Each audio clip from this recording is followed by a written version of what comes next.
Bismillahirrahmanirrahim. Assalamualaikum warahmatullahi wabarakatuh. Salam sejahtera bagi kita semua. Om Swastiastu, Namo Kebuddhayaan, salam kebajikan.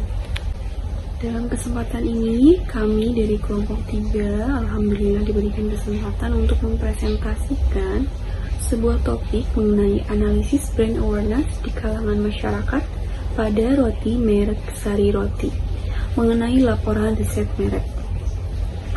Pertama-tama, izinkan saya memperkenalkan diri. Nama saya Eva Triana Dewi dengan NIM 6420165 sebagai moderator, dan teman-teman saya di sini ada Diah Pitaloka Setiawati dengan NIM 642010603, lalu ada Diani Nur Latifah Satria dengan NIM 642000935, dan ada Camelia Aziza dengan NIM 642011542.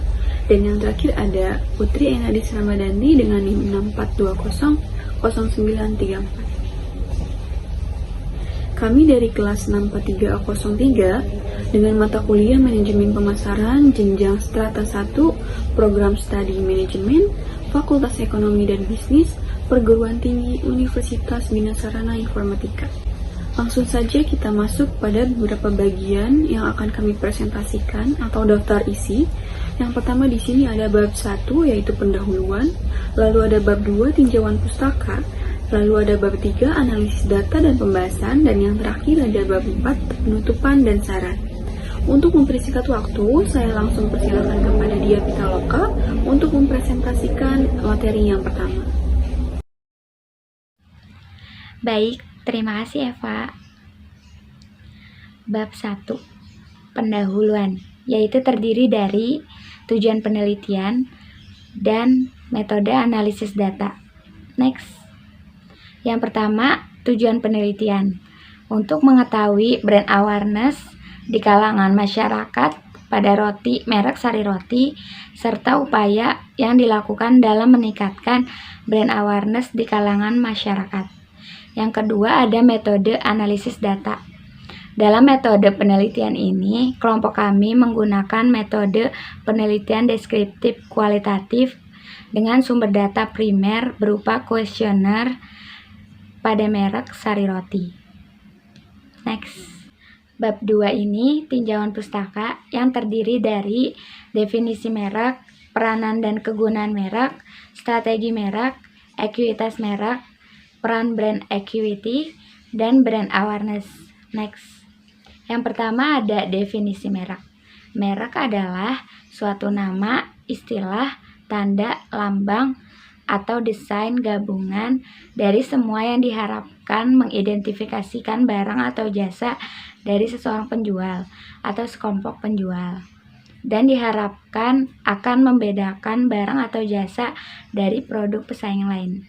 Sedangkan fungsi merek adalah untuk membedakan kepentingan perusahaan penawaran dari semuanya. Informasi tentang produk dan merek datang dari bermacam-macam sumber, yaitu merancang iklan, pemberitaan, penjualan, dan pengemasan. Pada dasarnya, merek terdiri dari 2 bagian, yaitu bagian yang dapat diucapkan yaitu nama merek, dan bagian yang dikenali tetapi tidak dapat diucapkan, yaitu tanda merek. Ada 6 pengertian yang dapat disampaikan melalui suatu merek atau Kotler 2009, yaitu atribut, manfaat, nilai, budaya, kepribadian, dan pemakai. Selanjutnya akan dibacakan oleh Diani Nur Latifah.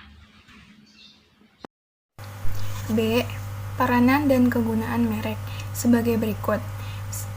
Yang pertama, merek memudahkan proses pemesanan dan penelusuran produk. Yang kedua, merek membantu mengatur catatan persediaan dan catatan akuntansi. Yang ketiga, merek menawarkan perlindungan hukum atas ciri dan keunikan produk yang dimiliki.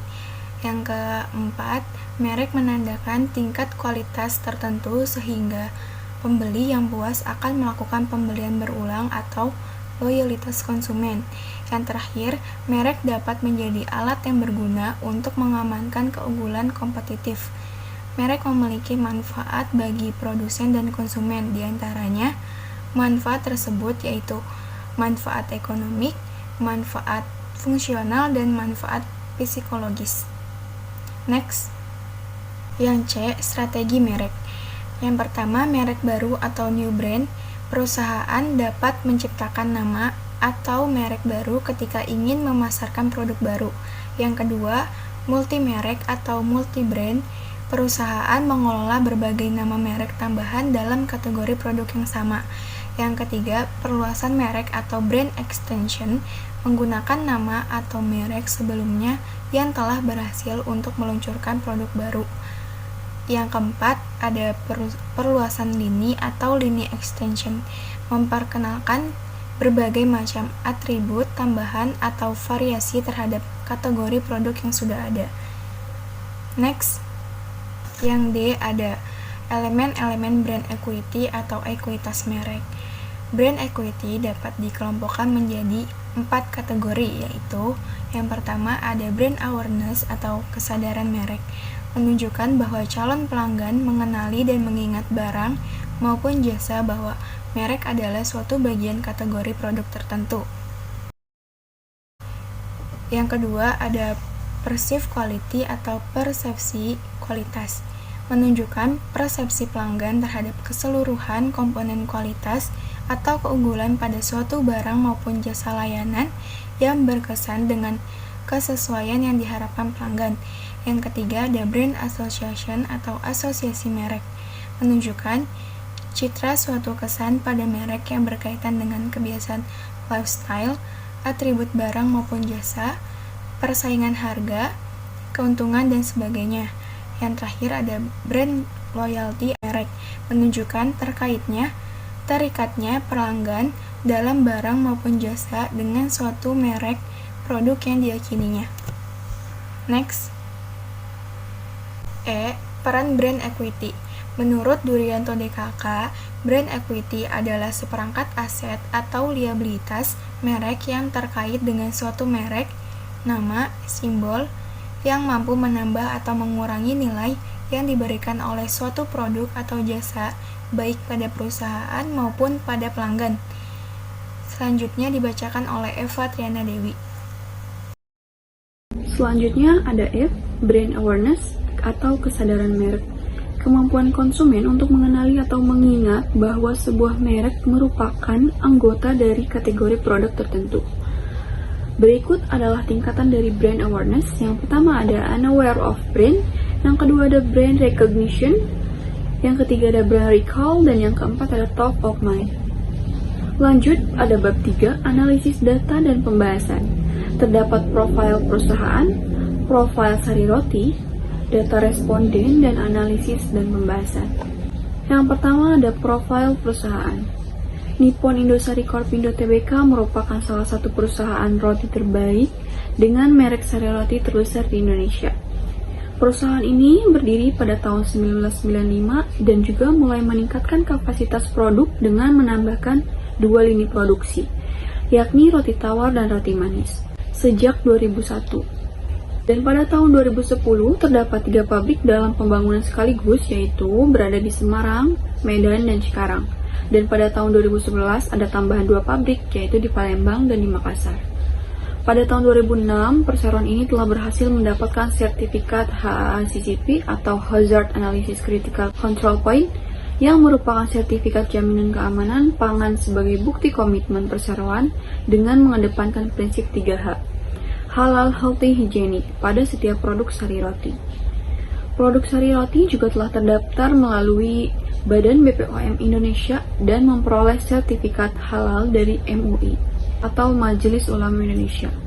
PT Nippon Indosari Korpindo Tbk juga telah berhasil memperoleh beberapa penghargaan, diantaranya top brand sejak awal tahun 2009 hingga 2011, lalu ada top brand for kids sejak tahun 2009 hingga 2012, ada Marketing Award 2010, Indonesia Original Brand 2010, Investor Award 2012, serta penghargaan dari Forbes Asia.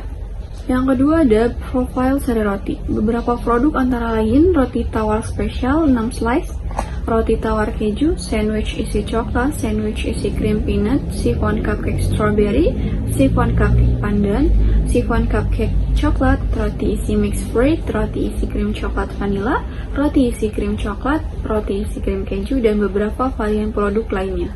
Sari roti tetap menjaga keasliannya selama proses produksi dari awal pemilihan bahan yang berkualitas hingga pendistribusian yang dilakukan secara profesional.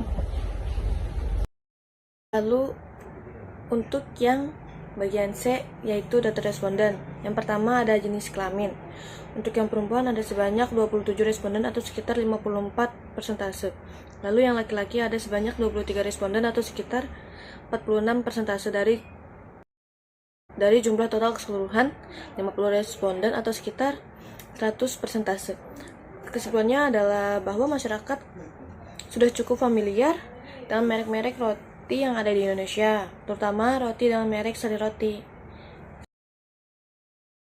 Yang kedua yaitu usia. Untuk karakteristik responden ini terdapat berbagai kelompok usia yang terdiri dari 15 tahun sampai 20 tahun, 21 tahun sampai 30 tahun, 31 tahun sampai 40 tahun, dan 41 tahun sampai 50 tahun.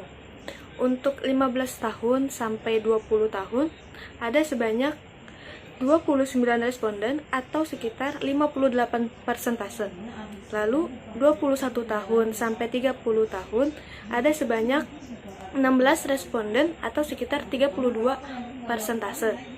Lalu 31 tahun sampai 40 tahun ada sebanyak 1 responden atau sekitar 2%. Dan yang terakhir 41 tahun sampai 50 tahun ada sebanyak 4 responden atau sekitar 8%. Itu merupakan total dari keseluruhan 50 responden dan 100%. Dan kesimpulannya adalah bahwa mayoritas masyarakat yang mengetahui merek roti ini adalah pada kelompok usia responden 15 tahun sampai 20 tahun. Next. Yang ketiga yaitu pekerjaan. Terbagi menjadi 5. Yang pertama yaitu ada pelajar atau mahasiswa, yang kedua dosen atau guru, yang ketiga polisi, yang keempat wira swasta, yang kelima karyawan swasta. Untuk pelajar atau mahasiswa ini ada sebanyak 30 responden atau sekitar 60%. Lalu untuk dosen atau guru ada sebanyak 0 responden atau sekitar 0%. Lalu yang ketiga ada polisi, ada sebanyak 2 responden atau sekitar 4%. Lalu yang keempat ada wira swasta, ada sebanyak 6 responden atau sekitar 12%. Lalu yang kelima karyawan swasta, ada sebanyak 12 responden atau sekitar 24%. Itu merupakan total dari 50 responden yang sekitar 100%. Yang kesimpulannya adalah bahwa mayoritas masyarakat yang mengetahui merek roti ini ialah memiliki pekerjaan sebagai pelajar atau mahasiswa. Selanjutnya, next. Dan selanjutnya yang D yaitu analisis dan pembahasan. Untuk analisis ini kita menggunakan metode brand awareness yang tentu saja terbagi menjadi beberapa analisis. Yang pertama itu ada top of mind, brand recall, lalu ada brand recognition. Untuk top of mind ini kita menanyakan kepada responden melewat Google Form, yaitu sebutkan 5 nama brand roti yang Anda ketahui. Dan hasilnya dari beberapa responden yaitu bahwa untuk merek roti Sari Roti terdapat 45 responden atau sekitar 18,91%. Top keduanya ada BreadTalk yang ada sebanyak 44 responden atau sekitar 18,49%. Lalu yang ketiga ada Holland Bakery, ada sebanyak 43 responden atau sekitar 18,6%. Lalu yang keempat ada Mr. Bread, ada sebanyak 42 responden atau sekitar 17,64%. Lalu ada yang kelima yaitu Paroti, ada sebanyak 40 responden atau sekitar 17,22%. Lalu ada Roti O, ada sebanyak 6 responden atau sekitar 2,52%. Dan ada juga Inte Bakery, Mawar, Kumogie dan Roti Boy, dan Padimas, Toto, 7 Day Croissant, Capital, My Roti, Sharon. Yang rata-rata respondennya kalau misalkan Kumogie dan Roti Boy itu dua responden atau sekitar 0,84%, dan yang sisanya ada sebanyak 1 responden atau sekitar 0,42%. Ini respondennya keseluruhannya ada 238 responden. Dan kesimpulannya adalah bahwa produk roti dengan merek Sari Roti ini merupakan merek yang pertama kali diingat oleh responden. Dan untuk produk roti dengan merek Big Talk ini terletak di bawah Sari Roti, yang selisihnya tidak kalah tipis, hanya sekitar 0,42%. Ini menunjukkan bahwa produk brand Sari Roti ini telah mendapatkan posisi yang baik dalam benak konsumen. Next. Lalu yang kedua ada analisis brand recall. Untuk analisis brand recall ini kami mengajukan pertanyaan berupa, sebutkan satu nama merek brand roti lainnya selain yang Anda sebutkan tadi pada brand top of mind. Hasil responden secara keseluruhan katakan bahwa terdapat 31 responden atau sekitar 62% yang memilih roti O, dan untuk 6 responden atau sekitar 12% yang memilih roti Paroti, dan untuk 6 responden atau sekitar 12% yang memilih Roti Boy. Lalu yang 2 responden atau sekitar 4% yang memilih My Roti. Lalu ada 1 responden atau sekitar 2% yang memilih Inte Bakery, Holland Bakery, Mr. Bread, Sari Roti, dan Bread Talk. Next. Yang ketiga yaitu analisis brand recognition. Untuk mengenai pertanyaan yang diajukan yaitu berupa, apakah Anda dapat mengenali merek dari brand Sari Roti dengan ciri-ciri logonya? Di sini banyak yang sudah mengenali brand dari Sari Roti ya. Oke, next. Yang keempat yaitu analisis brand unaware. Hasil respon yang terdapat pada analisis tadi menunjukkan bahwa tidak ada satu orang yang tidak mengenali produk dari Sari Roti tersebut. Oke, next. Bab keempat yaitu penutup dan saran. Kesimpulannya bahwa ekuitas merek Sari Roti ini dipengaruhi langsung oleh persepsi kualitas dan loyalitas merek terbukti sebagai dimensi yang paling besar terhadap pembentukan ekuitas merek dari Sari Roti ini. Rasa yang sesuai dengan selera pasar, ketepatan ukuran, dan jingle iklan penjual keliling yang khas terdeteksi sebagai atribut penting yang menguatkan ekuitas merek dari Sari Roti ini. Sarannya, perusahaan Sari Roti ini perlu meningkatkan kualitas untuk meningkatkan brand awareness, karena sebelum melakukan pembelian, seseorang akan mengingat dahulu merek roti apa yang familiar. Sehingga dengan kesadaran merek tersebut dan pengalaman akan suatu produk yang pernah dibeli dan banyak digunakan, masyarakat akan menjadi suatu acuan dalam memilih dan menggunakan produk dengan merek tersebut. Oke, next. Di sini ada Google Form atau jawaban dari respon orang-orang sekitar. Baik, saya kembalikan ke moderator kami, yaitu Eva. Baik, sekiranya hanya itu yang dapat kami sampaikan dalam presentasi kali ini. Kurang lebihnya mohon maaf. Terima kasih. Wassalamualaikum warahmatullahi wabarakatuh.